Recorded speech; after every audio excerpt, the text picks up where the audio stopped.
இளைஞர்கள் கிட்ட பார்த்த ஒரு விஷயம் தான் சார். அங்க வந்து பெண் வேஷம் போடுறவங்க இருக்காங்க, ஆண் வேஷம் போடுறவங்க தனியா இருக்காங்க, 2 வேஷமும் போடுறவங்க இருக்காங்க சார். அவங்க வந்து அந்த பெண் வேஷம் போடும்போது முழுக்க முழுக்க ஒரு பெண் மாதிரி நடந்துக்கிறாங்க. எல்லா விஷயங்களும் அப்படி இருந்தது.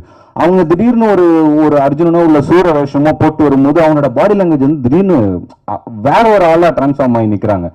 அதே வந்து வேஷம் இல்லாத சமயத்துல ரொம்ப சாந்தமான ஒரு ஆளா இருக்காங்க.